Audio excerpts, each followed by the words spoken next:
Let's go to Nehemiah chapter 12, verse 27. Allow me to read it for you.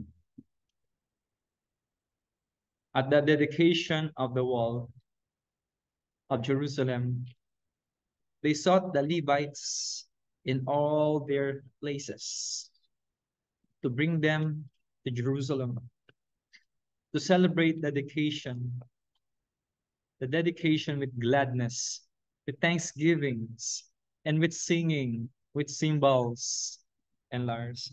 This is the word of God. Praise be to God. The title for our short devotion this evening is The Time to Celebrate.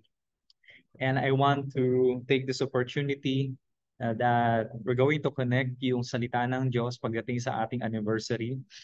And ang ating anniversary is this coming Sunday at 3 p.m. And that is a beautiful time to celebrate.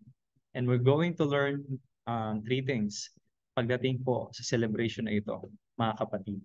And I pray that the Word of God will encourage us to have the right heart that is full of thanksgiving, humble heart, para po ang ating pong pagdadaos ng kabutihan ng Panginoon ay maging kalugod-lugod sa Kanya. And isang beses lang po to, sa isang taon. So why not let's give our best to God. Always remember that every time we celebrate, there is always a dedication. No? And celebration of dedication is a time to remember God's power and favor. God's power and favor. So every time nagsi-celebrate tayo, hindi lang siya yung as if matatapos na, no? Or panapos ng isang bagay na pinagdiriwang natin, kundi ito rin po ay pagkakataon para maipagkatiwala natin sa Diyos yung panibagong taon na ating pong tatahakin sa kanyang kalooban, whatever it is, whether it is a time, whether it is a thing, or a people, because the word dedication sometimes used sa pagdededicate ng mga bata. Pero allow me this time to connect it sa ating anniversary. So celebration of dedication is a time to remember God's favor and power. Tignan po natin kung ano sinasabi nito sa verse 27. At the dedication of the wall of Jerusalem, they sought the Levites in all their places to bring them to Jerusalem, to celebrate the dedication with gladness, with thanksgiving, and with singing, with cymbals and harps. Mapapansin natin dito, ang kanila pong i-dedicate is yung finished wall of Jerusalem. In the time of Nehemiah, in chapter 1, kita natin, ang bad news na narinig ni Jeremiah is the walls of Jerusalem were broken. But this time, no, at the chapter 12 is natapos na po ang wall.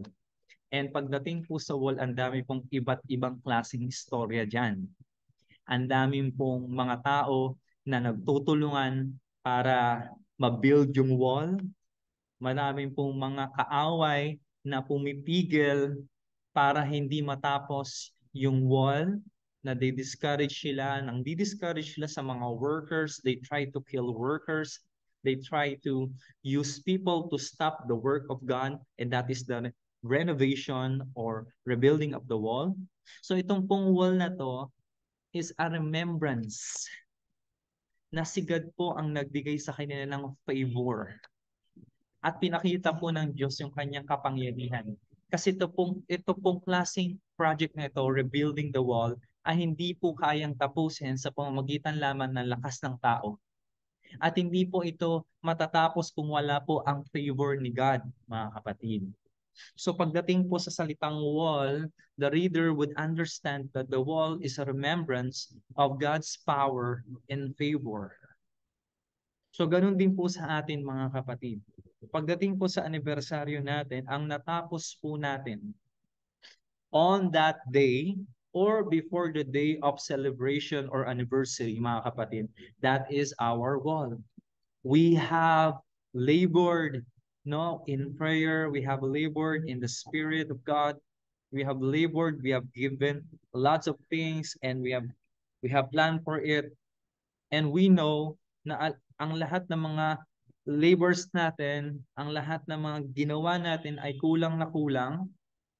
kung wala po yung kapangyarihan ng Diyos at ang kanyang favor na maibibigay sa atin. Ganun din po as we prepare, no? And plan for it. Marami rin po mga discouragement. Ganun din sa rebuilding of the wall in the time of Nehemiah. Marami po mga discouragement. But we ask, no? We ask God that He will remember our works. Katulad ng prayer ni Nehemiah, God, remember me for good. No, remember us this time na as we prepare for anniversary, hindi po tayo magpatalo sa kaaway. Because yung lahat na meron tayo mga kapatid para sa anniversary natin, we're going to remember and celebrate yung power and favor ni God sa buhay natin mga kapatid. Well, of course, ang ating pong anniversary is not just a general event. No, if we're going to have its micro lens, alam natin na ang church is composed of many people. So bawat rocks, bawat church member, mga kapatid, meron po silang iba't ibang klaseng experience ng favor and power ni God na kapag nagsama-sama po tayo ay kalugod-lugod sa Diyos. Tama po ba? Kaya nga po ang lagi nating dinadrive pag anniversary, ano ba ang ginawa ng Diyos sa buhay natin for the whole year? Kailangan nating matandaan kung ano yung mga wall na binild ni God sa buhay natin as a sign or as a remembrance that He worked with favor and power. And personally, I want to remember that moment or those moments, mga kapatid. I don't want to jump sa anniversary without a thankful heart. And that's very hard. That's very not nice to God, isn't it? Kaya nga po, ang pinaplano natin is that nawa, 2 days or 3 days before anniversary, wala na po tayong physical preparation. Kasi po, paano po natin mabibigyan ng oras ang reminiscing ng favor and power ni God sa buhay natin if our hands and our minds and our hearts are occupied with things. Tama po ba? So, alam natin na anniversary ay pwedeng matapos. Anniversary preparation ay pwedeng matapos 3 days prior to its day. So, I pray that we will give time talaga, mga kapatid, para dito sa ating pong celebration. We pray na Sabado ay wala na po tayong movement, even Friday sana, no? Kaya kung ano lang po yung matapos natin, okay na po yun, no? Basta hindi natin makakaligtaan yung preparation ng isip at puso natin on that day of celebration. Mga kapatid, bakit ba natin kailangan mag-celebrate? Kasi madami po talagang ginawa ang Diyos sa buhay natin, no? For 1 year. Kaya nga po yung anniversary is napakahalaga po yan sa paningin ng Panginoon. No, that is a time para maalala natin. So makita natin, una is celebration of dedication is a time to remember God's power. Kita natin yan. Time to remember God's power.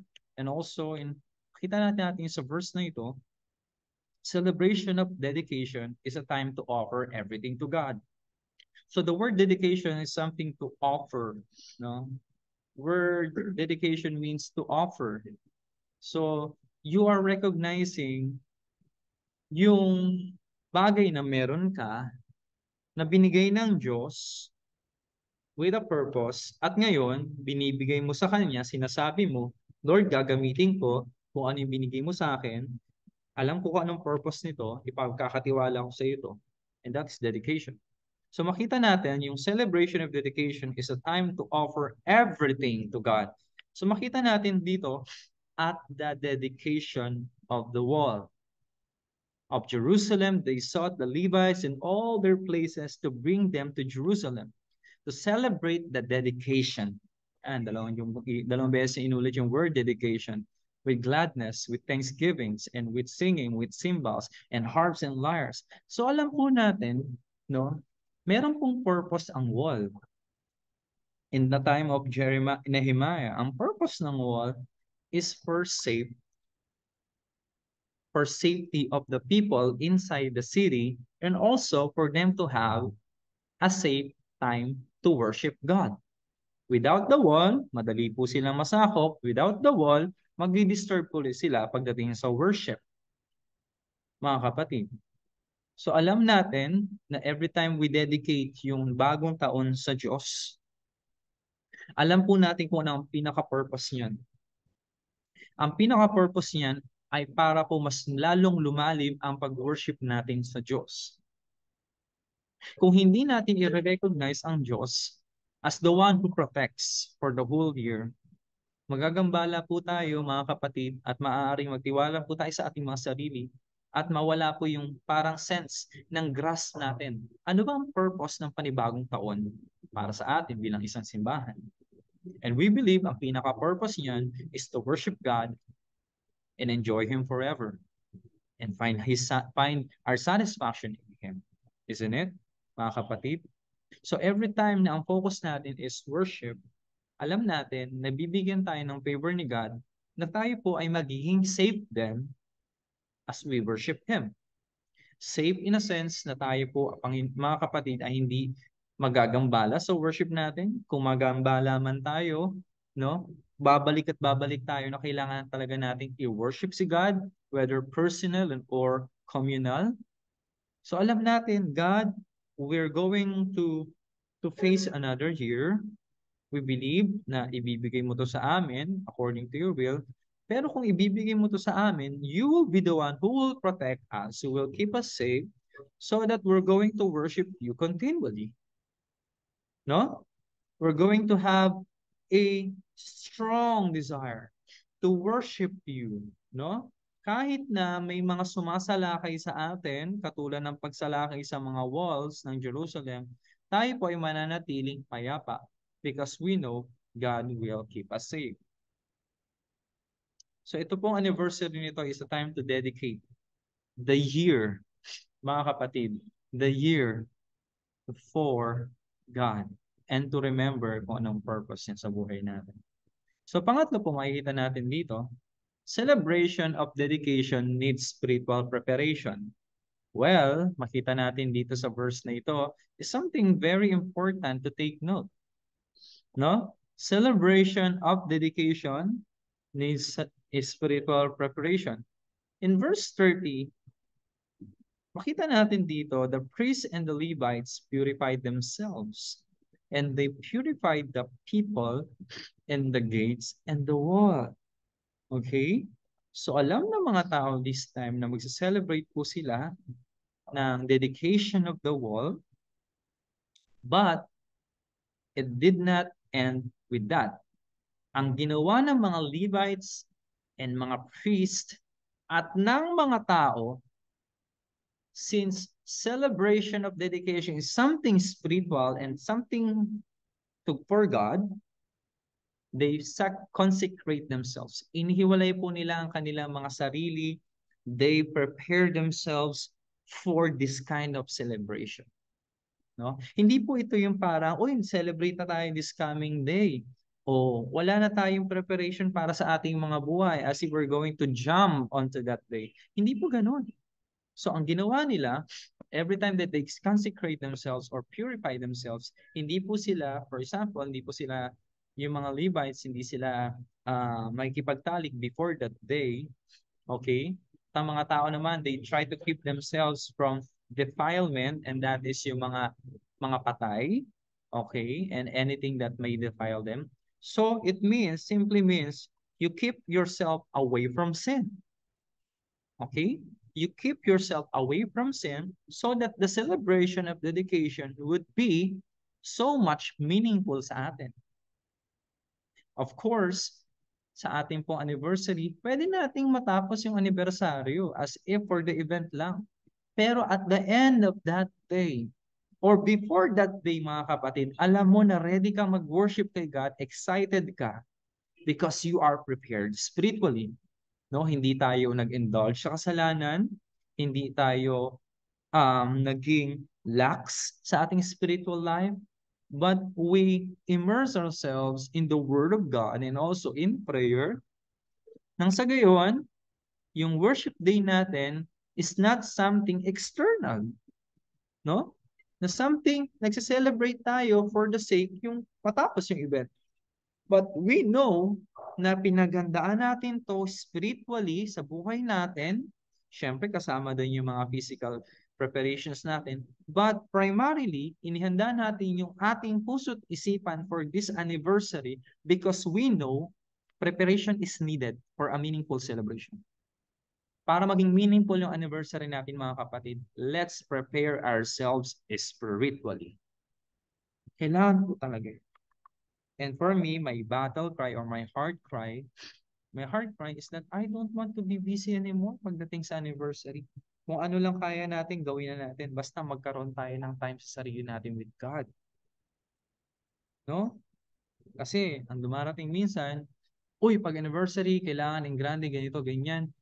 Nakakalimutan natin ang pagiging grande, hindi lang po sa physical na aspeto. Ang pagiging grande starts with our heart. No? Na-appreciate natin ng Diyos, na nirespeto natin ng Diyos sa ating mga puso at isipan, na ayaw natin ng kasalanan, kundi gusto natin sa Diyos lamang tayo. So, ganun po yun. Kapag nag-celebrate tayo, mga kapatid, let's prepare ourselves spiritually. Last but not the least, celebration of dedication is a time for great sacrifices and a great joy to God. Celebration of dedication is a time for great sacrifices and great joy to God. Tingnan natin itong verse 43, napakaganda nito, mga kapatid. Sabi dito, and they offered great sacrifices that day and rejoiced, for God had made them rejoice with great joy. And the women and children also rejoiced, and the joy of Jerusalem was heard far away. The first one na notice natin dito is not just an ordinary sacrifice, but great sacrifices.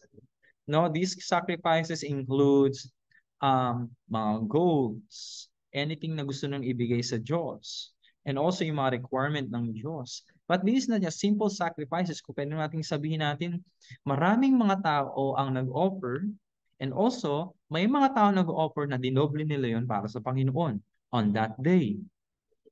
On that day. No? Kaya nga, mga kapatid, ang ating pong resources, as much as possible, hindi po natin to parang parang yung resources natin, binibigay talaga natin dito. Because this signifies na talagang, Lord, thank you because you are the one, the source of everything. And ano ba tong maibibigay ko sa iyo compared to salvation na binigay mo sa akin? No? Ano bang ibibigay ko ito compared sa faithfulness mo throughout the year? In my ups and downs, andyan ka sa buhay ko. Ano ba ito? So sa ating mga mananampalataya, we should give great sacrifices of time, great sacrifices of finances, great sacrifices of our effort to God, no? Great sacrifices of mind planning to our mind, great sacrifices in many aspects. This should be great, no? At ayun sinasabi ng salita ng Diyos. This should be great. Wow, grabe, no? God deserves our great sacrifices. Whatever you can give by faith and also by your ability, God will be pleased. And one thing we pray for this, mga kapatid, makita natin dito, no? We should take note of this kasi mahalaga to. God had made them rejoice with great joy. Wow. Si God ang nag-cause at nag-work sa buhay ng mga mananampalataya that day to rejoice with great joy. To rejoice with great joy. And we pray that day joy would overflow in our hearts, mga kapatid. Because there might be tiredness, there might be temptations, there might be discouragement that day, but may God help us to rejoice with great joy. No? Nawa on that day, hindi po tayo malungkot. No? But full of hope and peace, mga kapatid. So lagi po nating tatandaan, this coming anniversary, our 16th anniversary, let's be full of thanksgiving to God by giving our best to Him, by having the right motive, by remembering His favor and power, and open our hearts to be motivated by God to rejoice with great joy. I pray. This is the word of God. Salamat po sa Diyos. May God bless us.